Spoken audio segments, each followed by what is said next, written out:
नमस्कार और the deep dive में आपका स्वागत है। आज हमारे पास है डॉक्टर जोसेफ मर्फी की क्लासिक किताब बिलीव इन योरसेल्फ और इस पे आधारित एक बहुत ही गहरी हिंदी समीक्षा है। तो आज हम एक तरह से उस सुपर पावर को अनलॉक करने वाले हैं जो हम सबके अंदर है। लेकिन जिसका यूजर मैनुअल हम शायद कहीं खो चुके हैं। सही कहा। और इस गाइड बुक की शुरुआत होती है एक बहुत ही सरल लेकिन दमदार विचार से। आप वही बनते हैं जिस पर आप विश्वास करते हैं। चलिए इसी विचार की परतों को खोलते हैं। और ये समझना जरूरी है कि ये सिर्फ एक अच्छा लगने वाला पोस्टर कोट नहीं है। राइट। डॉक्टर मर्फी के लिए ये एक फंडामेंटल लॉ है, जैसे गुरुत्वाकर्षण का नियम होता है। अच्छा। ये वो नींव है जिस पर उन्होंने अपनी पूरी फिलॉसफी की इमारत खड़ी की है। ये सिर्फ प्रेरणा नहीं है बल्कि एक ऑपरेटिंग सिस्टम है कि इंसान का दिमाग और उसकी दुनिया काम कैसे करती है। तो अगर ये एक ऑपरेटिंग सिस्टम है तो इसका सीपीयू मतलब सेंट्रल प्रोसेसिंग यूनिट क्या है? हाँ। किताब का पूरा जोर एक ही चीज पर है, हमारा अवचेतन मन, सबकॉन्शियस माइंड। मर्फी कहते हैं कि हमारी असली शक्ति वो वहीं छिपी है।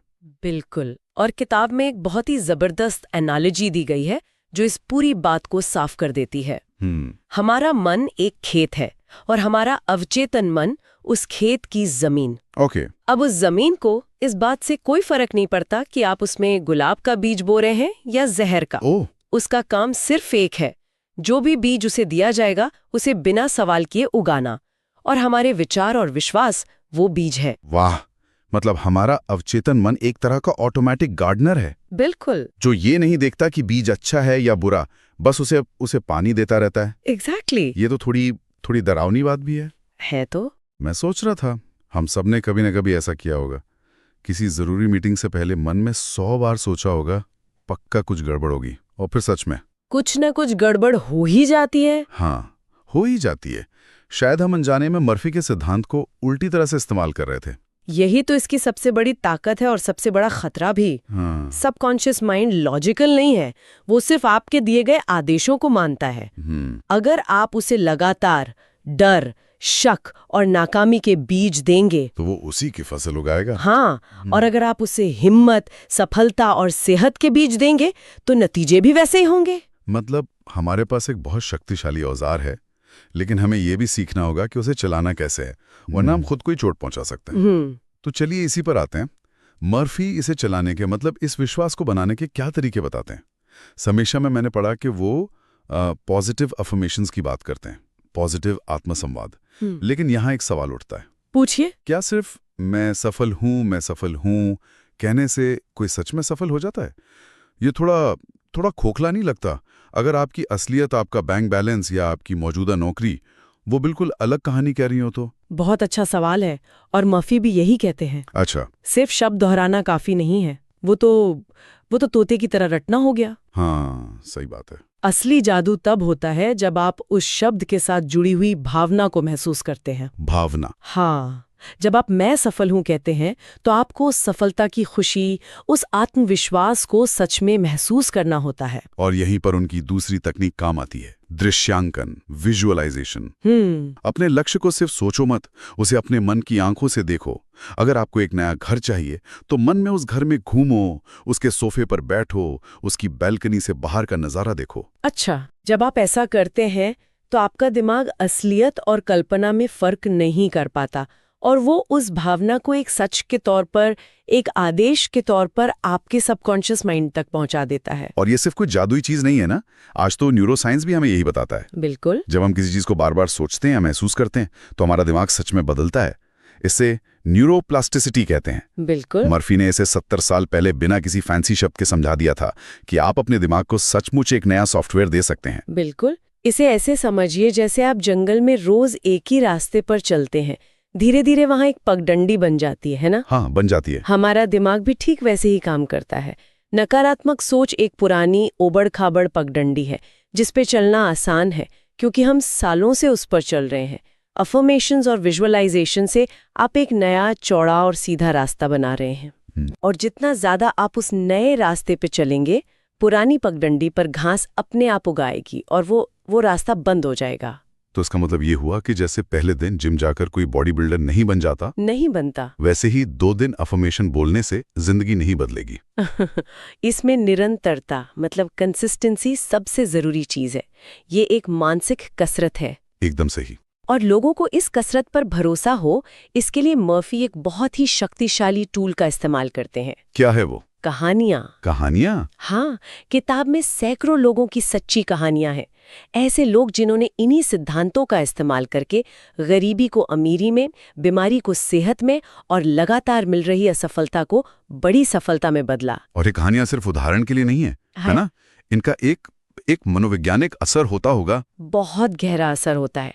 ये कहानियां पाठक के लिए एक सबूत की तरह काम करती हैं। सबूत? हाँ। जब कोई व्यक्ति जो अपनी मुश्किलों से जूझ रहा है, ये पढ़ता है कि किसी और ने भी ठीक उसी की जैसी मुश्किलों से निकलकर जीत हासिल की है, तो उसके मन में एक बहुत शक्तिशाली विचार जन्म लेता है। क्या? अगर वो कर सकते हैं तो मैं भी कर सकता हूँ। ये एक विचार उसके शक की सारी दीवारों को तोड़ देता है और विश्वास के लिए दरवाजा खोल देता है।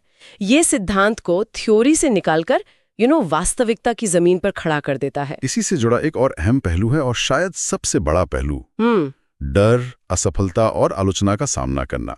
ज्यादातर लोग तो इन्हीं 3 चीजों की वजह से उस नए रास्ते पर चलना शुरू ही नहीं कर पाते। सही बात है। इस पर मर्फी का नजरिया क्या है? उनका नजरिया क्रांतिकारी है।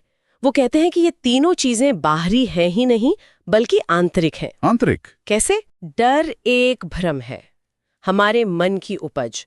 भविष्य की किसी बुरी कल्पना को हम सच मान लेते हैं।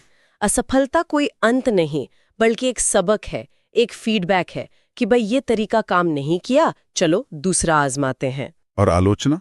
वो कोई हमला नहीं, बल्कि एक मार्गदर्शन है।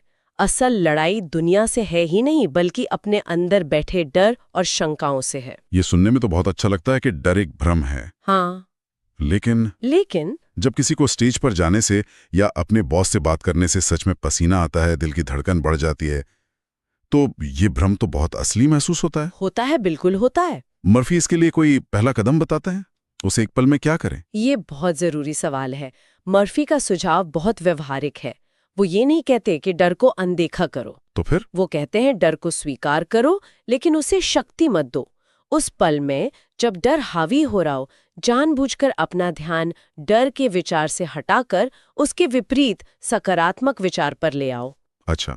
अगर डर है मैं सब कुछ भूल जाऊंगा, तो तुरंत उसे काटो और अपने मन में दोहराओ, मैं पूरी तरह से तैयार हूं और मेरा सबकॉन्शियस माइंड सही समय पर मुझे सब कुछ याद दिलाएगा। ये एक पैटर्न इंटरप्ट जैसा हुआ। बिल्कुल। आप डर के लूप को तोड़कर एक नया शक्तिशाली लूप शुरू कर देते हैं। धीरे धीरे अभ्यास से ये नया लूप आपका डिफॉल्ट बन जाता है। मतलब डर की आवाज को चुप कराने की कोशिश करने के बजाय अपनी आवाज को उससे ज्यादा ऊंचा कर लो। हाँ, एग्जैक्टली। और आलोचना का क्या? उसे फीडबैक की तरह देखना तो बहुत मुश्किल होता है। हम उसे व्यक्तिगत हमले की तरह ही लेते हैं। मर्फी के अनुसार जब आपका आंतरिक विश्वास मजबूत होता है तो वो एक ढाल की तरह काम करता है। तब बाहरी आलोचना आप तक पहुंचने से पहले फिल्टर हो जाती है। आप उस आलोचना में से काम की बात निकाल लेते हैं और बाकी को फेंक देते हैं। क्योंकि आपकी अपनी कीमत किसी और की राय पर निर्भर नहीं करती। बिल्कुल, आप असफलता से निराश होकर बैठ नहीं जाते, बल्कि उसे एक मौके की तरह देखते हैं, ये जानने के लिए कि अगली बार क्या बेहतर करना है। और इस पूरी सोच को रोजमर्रा की जिंदगी में आसान बनाने के लिए किताब कुछ बहुत ही सरल लेकिन शक्तिशाली सूत्र भी देती है। ये ऐसे फॉर्मूले हैं जिन्हें कोई भी याद रख सकता है। जैसे एक है, विश्वास रखो प्लस उम्मीद करो प्लस कदम उठाओ बराबर सफलता। मुझे इसमें ये कदम उठाओ वाला हिस्सा बहुत जरूरी लगा। सिर्फ सोचने से कुछ नहीं होगा। बिल्कुल। मर्फी कहीं भी हाथ पर हाथ धरकर बैठने को नहीं कहते। आपका विश्वास आपको सही कदम उठाने के लिए प्रेरित करता है, आपको वो हिम्मत देता है। ये सूत्र असल में वो जटिल मनोवैज्ञानिक सिद्धांतों को रोजमर्रा की जिंदगी में लागू करने लायक बनाते हैं। सही है। जब कोई मुश्किल समय में होता है तो उसे लंबे चौड़े भाषण याद नहीं रहते, उसे एक सरल स्पष्ट दिशा चाहिए होती है। ये सूत्र वही दिशा दिखाने का काम करते हैं। ये एक लंगर की तरह है जो हमें नकारात्मकता के तूफान में बहने से रोकते हैं। वो 2 सूत्र जो मुझे हमेशा याद रहते हैं, आप जैसा सोचते हैं वैसे ही बन जाते हैं। क्लासिक। और आपका विश्वास ही आपकी नियति बनाता है। ये लाइनें इतनी सरल हैं, लेकिन इनका असर बहुत गहरा है। ये हमें हर पल याद दिलाती हैं कि हमारी जिंदगी का रिमोट कंट्रोल हमारे ही हाथों में है, हमारी सोच में है। और शायद यही इस किताब की सबसे बड़ी कामयाबी है।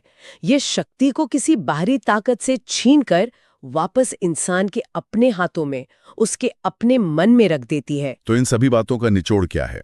अगर हम पूरी चर्चा को समेटें तो बिलीव इन योरसेल्फ सिर्फ एक प्रेरक किताब नहीं है, नहीं, बल्कि ये जीवन जीने का एक नया नजरिया है। ये हमें सिखाती है कि हमारी बाहरी दुनिया, हमारे रिश्ते, हमारा काम, हमारी सेहत, सब कुछ हमारे भीतर की दुनिया का ही प्रतिबिंब है। हाँ, अगर अंदर सब कुछ सही है तो बाहर भी सब सही हो जाएगा। ये किताब उन सभी के लिए है जो अपना आत्मविश्वास बढ़ाना चाहते हैं, अपने लक्ष्यों को हासिल करना चाहते हैं, या फिर डर, असफलता और नकारात्मकता के चक्र में फंसे हुए हैं। ये एक तरह की प्रैक्टिकल गाइड है। और जाते जाते एक विचार छोड़ना चाहूंगी जो इस चर्चा को और आगे ले जा सकता है। बताइए। किताब कहती है कि आपका विश्वास आपकी नियति बनाता है।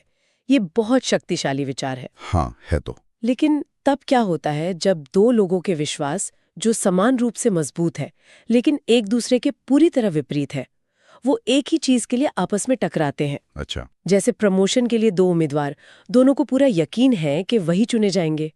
तब किसकी हकीकत जीतती है? और ये स्थिति हमें इस शक्ति की सीमाओं या इसकी जटिलताओं के बारे में क्या बताती है? ये सोचने वाली बात है। ये वाकई एक गहरा सवाल है, और इसी सवाल के साथ हम आज की इस चर्चा को समाप्त करते हैं। समीक्षा की वो अंतिम पंक्ति जो पाठक में एक नई ऊर्जा भर देती है, उससे बेहतर इस बातचीत को खत्म करने का कोई तरीका नहीं हो सकता। यह किताब पढ़ने के बाद एक बात पक्की हो जाती है, yes I can and I will.